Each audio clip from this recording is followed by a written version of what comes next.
Hello, how are you? My name is Gaurav Shukla और मैं सभी का वेलकम करता हूं अपने पार्ट नंबर 3 पर। ये बेसिकली पार्ट अगर आपने नहीं देखा इसके पहले के पार्ट तो प्लीज़ गो एंड वॉच।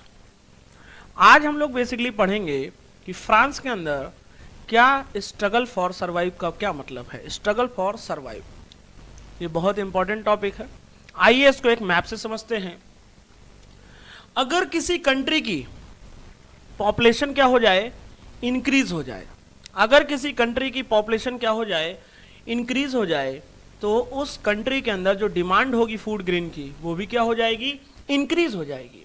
और आपको मालूम है कि यूरोप के अंदर जो लैंड थी वो क्या थी, फिक्स थी।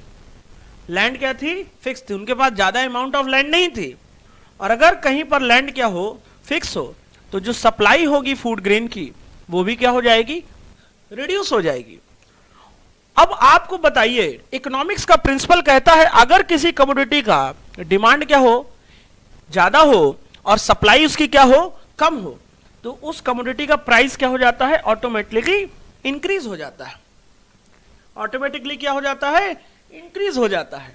अब अगर किसी प्राइस का, अगर किसी कमोडिटी का प्राइस इंक्रीज हो जाए तो अगर व्यक्ति के पास पैसे हैं तो कोई बात नहीं, लेकिन आपको मालूम है कि फ्रांस की सोसाइटी में बेसिकली ये जो थर्ड स्टेट के लोग हैं यहां पर नीचे, इनका क्या नाम है, landless labour and poor peasant. ये लोग बेसिकली दूसरे के इंडस्ट्रीज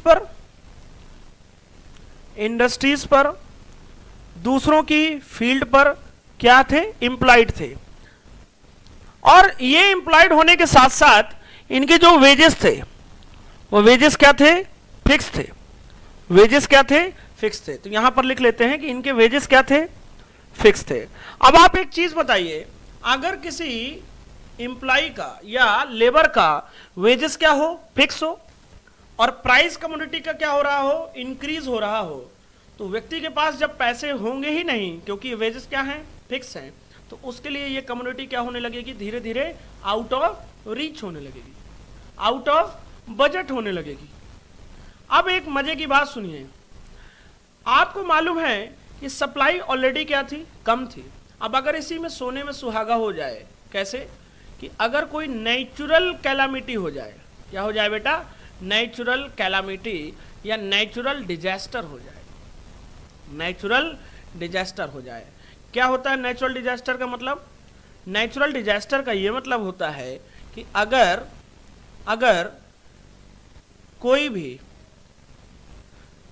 फ्लड आ जाए, कोई भी फ्लड आ जाए, या हेल स्टोन हो जाए, पत्थर गिर जाए, हेल स्टोन आ जाए, या ड्रॉट की कंडीशन आ जाए, तो आपको मालूम होगा ऐसी कंडीशन पर जो फसल होगी वो क्या हो जाएगी, इसको क्या बोलते हैं हम लोग, बैड हार्वेस्ट हो जाएगा, यानी फसल काटने के बाद बहुत कम बचेगी। अब अगर बैड हार्वेस्ट होगा तो सप्लाई और क्या हो जाएगी, सप्लाई और ज्यादा क्या हो जाएगी, कम। और अगर सप्लाई और ज्यादा कम हो जाएगी तो मुझे आप एक चीज बताइए, अगर सप्लाई और ज्यादा कम हो जाएगी तो प्राइसेस क्या हो जाएंगे, और इंक्रीज हो जाएंगे। बोलो यस और नो। अब अगर प्राइसेस और ज्यादा इंक्रीज हो जाएंगे तो पुअर व्यक्ति जो कॉमन मैन होगा वो और ज्यादा क्या होगा, परेशान होगा, वो क्या हो जाएगा, और ज्यादा परेशान हो जाएगा। अब अगर वो बहुत ज्यादा परेशान होगा तो उसके पास एक सिचुएशन हो जाएगी, वो बेसिकली एक क्राइसिस से गुजरने लगेगा। उस क्राइसिस को एनसीईआरटी यूज करती है, तो बेसिकली एक क्राइसिस को नाम दिया गया है एनसीईआरटी में सबसिस्टेंस क्राइसिस। सबसिस्टेंस क्राइसिस का क्या मतलब है, जब गरीब आदमी के बेसिक मीन्स ऑफ लिवलीहुड को वो किस में आ जाए, खतरे में आ जाए। यानी मैं अगर इसको लिखूं, an extreme situation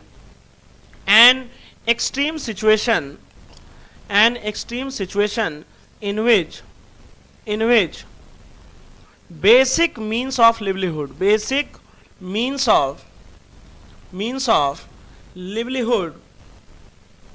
livelihood are in danger, in danger. Endangered का मतलब होता है खतरे में आ जाए, और बेसिक मीन्स ऑफ लिवलीहुड का मतलब क्या होता है? रोटी, कपड़ा और मकान। जब उसको भी वो लेने पर असमर्थ हो जाए, ऐसी दयनीय सिचुएशन को हम क्या बोलते हैं? Subsistence crisis. अब आप एक चीज मुझे बताइए, अगर मैं फ्रेंच की सोसाइटी को यहां पर बताऊं तो यहां पर कौन बैठा है? Basically clergy. कौन बैठा है? क्लर्जी। यहां पर कौन है? नोबिलिटी। नोबिलिटी। यहां पर कौन है? Big businessman. Big businessman. Big businessman, merchants, lawyers, ये सारे लोग हैं। अब क्या ये इनको और इनको, इन तीनों को प्राइस ऑफ कमोडिटी बढ़ने से कोई प्रॉब्लम होगी? आंसर है नहीं होगी। अब जब इनको प्रॉब्लम नहीं होगी तो प्रॉब्लम होगी किसको? प्रॉब्लम होगी जो इनके नीचे यहां पर कौन बैठा है? Common man. कॉमन मैन में कौन आएगा? जैसे पीजेंट हो गए, आर्टिजन्स हो गए, लैंडलेस लेबर हो गए, इन लोगों को क्या आएगी? प्रॉब्लम आएगी। जिससे क्या होगा? जिससे क्या होगा? ये जो अमीर लोग हैं ऊपर के और जो गरीब लोग हैं, इनके बीच क्या बढ़ जाएगा? गैप बढ़ जाएगा। क्या बढ़ जाएगा? ये जो गैप होगा, ये और गैप क्या होता जाएगा? बढ़ता जाएगा। यानी जो एलाइट है, जो एलाइट क्लास है, जो अमीर ज्यादा हैं, वो और अमीर होते जाएंगे, और जो पुअर है वो और पुअर होता जाएगा। तो आइए अब एनसीईआरटी को शुरुआत करते हैं। ये बेसिकली आपका कॉन्सेप्ट मैप था जो आपको पता ही होना चाहिए, बगैर इसके आपको एनसीईआरटी का वो फील ही नहीं आएगा। ठीक है, आइए स्टार्ट करते हैं चैप्टर को। यानी जब आदमी को जीवन जीने के लिए भी संघर्ष करना पड़े, तब उस सिचुएशन की बात कर रहे हैं हम लोग। अब फ्रांस के अंदर मैंने आपको जैसा कि बताया कि फ्रांस के अंदर भी पॉपुलेशन क्या हो रही थी? इंक्रीज हो रही थी। पॉपुलेशन क्या हो रही थी? इंक्रीज हो रही थी। ये देखिए, फ्रांस में 1715 पर जो पॉपुलेशन थी वो कितनी थी? 23 मिलियन। अब 1789 तक आते आते कितनी हो गई? 8 मिलियन। तो टोटल कितनी पॉपुलेशन बढ़ गई? बोलिए जल्दी से। 5 मिलियन पॉपुलेशन क्या हो चुकी है? इंक्रीज हो चुकी है। यानी 50 लाख आदमी क्या हो चुका है? इंक्रीज हो चुका है। अब अगर कहीं पर पॉपुलेशन इंक्रीज होगी तो क्या होगा? डिमांड भी क्या होगी? डिमांड क्या होगी? फूड ग्रेन की, वो भी इंक्रीज करेगी। और अगर डिमांड इंक्रीज करेगी तो आपको मैंने बताया कि वहां पर लैंड क्या थी? फिक्स थी। तो सप्लाई क्या थी? उसकी वजह से फिक्स थी। और अगर सप्लाई को और कम कर दिया जाए तो यहां पर जैसे कोई क्या आ जाए? नेचुरल डिजास्टर आ जाए, तो इससे सप्लाई क्या हो जाएगी? और कम हो जाएगी। बोलो यस और नो। तो अगर सप्लाई और कम हो जाएगी और डिमांड और अधिक हो जाएगी, और वेजेस लोगों के पास फिक्स होंगे, वेजेस लोगों के पास क्या होंगे? फिक्स होंगे। लोगों के पास पैसा ही नहीं होगा खरीदने को, तो बताओ प्राइजेस क्या हो जाएंगे? और इंक्रीज हो जाएंगे। और जब प्राइजेस और इंक्रीज हो जाएंगे तो आदमी को खाने के लाले पड़ जाएंगे। तो देखिए लिखा है यहां पर, this led to the rapid increase in the demand for the food grains. अब production of the grains could not keep pace with the demand. मतलब जैसे जैसे डिमांड बढ़ रही थी वैसे वैसे अगर सप्लाई बढ़ जाती तो कोई प्रॉब्लम नहीं थी, लेकिन डिमांड बढ़ रही है और सप्लाई क्या है? कम हो रही है। ठीक है। So the prices of the bread which was the staple diet for the majority of people rose rapidly. अब वही अभी मैंने आपको बताया कि आदमी क्या खरीदेगा? ब्रेड खरीदेगा, ब्रेड खरीदेगा, टोबैको खरीदेगा, ठीक है, सॉल्ट खरीदेगा। ये बेसिकली उसके क्या हैं? कॉमन यूज्ड कमोडिटीज हैं। अब अगर इनका प्राइस क्या हो जाएगा? बहुत ज्यादा इंक्रीज हो जाएगा, तो आदमी इनको खरीद नहीं पाएगा। ये इनकी हो जाएगी आउट ऑफ द बजट। अब जब आउट ऑफ द बजट हो जाएगी तो जगह जगह पर इसी चीज के लिए क्या होने लगेगा? ब्रेड राइट्स होने लगेंगे। क्या होने लगेंगे? ब्रेड राइट्स होने लगेंगे। लोग लूट लेंगे ब्रेड की शॉप्स के अंदर। Most workers were employed as a labourer in the workshops whose owner fixed their wages। लोगों के पास मैंने अभी अभी आपको बताया कि वेजेस क्या थे? फिक्स थे।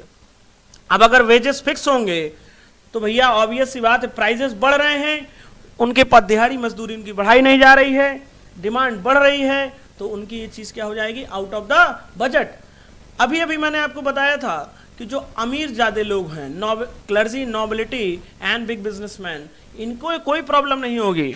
ये आराम से ब्रेड को क्या खरीदेंगे। और आपको एक मजे का चुटकुला बताता हूं, जब ये ब्रेड राइट्स होगा, जगह जगह पर आदमी क्या करेगा, कॉन्फ्लिक्ट करेगा, ब्रेड शॉप्स के अंदर घुस घुस करके ब्रेड को लूटेगा, तब मैरी एंटोनेटे जो बेसिकली लुई 16 की वाइफ थी, उसके पास उसकी मेड आती है, कहती है महारानी साहिबा peoples are quarrelling for the bread, लोग ब्रेड के लिए लड़ रहे हैं।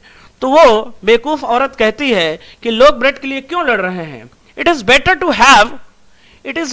Have cake instead of bread. मतलब उस मूर्ख औरत को यह नहीं पता है कि लोगों के पास खाने को पैसे नहीं है ब्रेड को, और वो कह रही है कि इन लोगों को क्या खाना चाहिए इसके बदले में, केक। ठीक है, अब आप देखिए यहां पर, but the wages did not keep pace with the rise in the price, so the gap between the poor and the richer widened means gap क्या होता गया, धीरे धीरे बढ़ता गया, और थिंग्स बहुत धीरे धीरे घटिया होती गई, वर्स होती गई।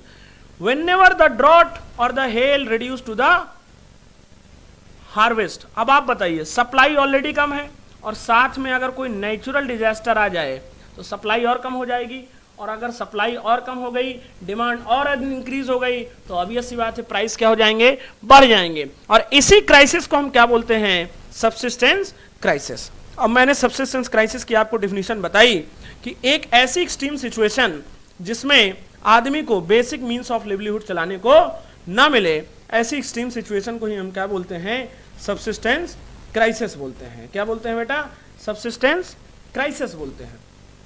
आप पूछ सकते हैं नीचे, आप देखिए यहां पर ये आपका एनसीईआरटी ने एक क्या दिया हुआ है, एक्टिविटी दिया हुआ है। इस एक्टिविटी के अंदर क्या खास बात है कि आपको कीवर्ड्स पहले से दिए हुए हैं। कीवर्ड्स क्या दिए हुए हैं, पहले से दिए हुए हैं। इन कीवर्ड से ही आपको क्या करना है, भरना है। देखो यहां पर क्या लिखा है, बैड हार्वेस्ट। अब बैड हार्वेस्ट क्यों होगा, बैड हार्वेस्ट हो सकता है नेचुरल डिजास्टर से। नेचुरल डिजास्टर का क्या मतलब होता है, जैसे फ्लड आ जाए या हेल स्टोन हो जाए, पत्थर गिर जाए, ओले पड़ जाए, या ड्रॉट की कंडीशन आ जाए, तो बैड हार्वेस्ट हो जाएगा। अब अगर बैड हार्वेस्ट होगा तो फूड की सप्लाई क्या हो जाएगी, कम हो जाएगी।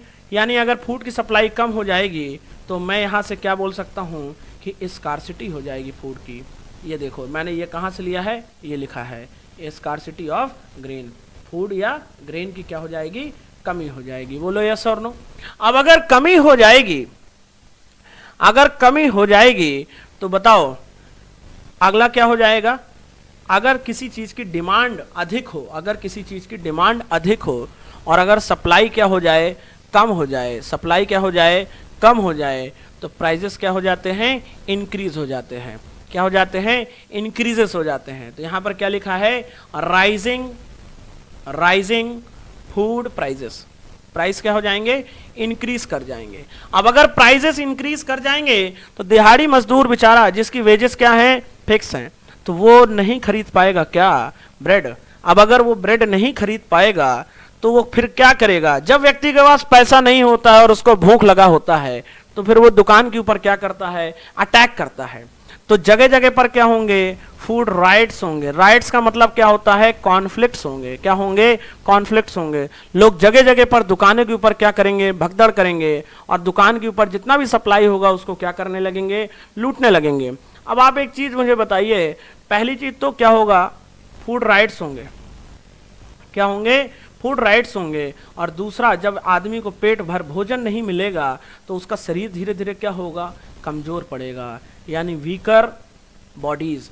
अब आप एक चीज मुझे बताइए, आदमी क्यों कमजोर पड़ रहा है, इसलिए कमजोर पड़ रहा है ड्यू टू स्टारवेशन। भूखमरी की वजह से आदमी धीरे धीरे क्या हो जाता है, कमजोर हो जाता है। क्या किसी आपने लेबर को जिसको पेट भर भोजन नहीं मिल रहा हो, क्या उसका पेट निकला आपने देखा है, नहीं देखा होगा।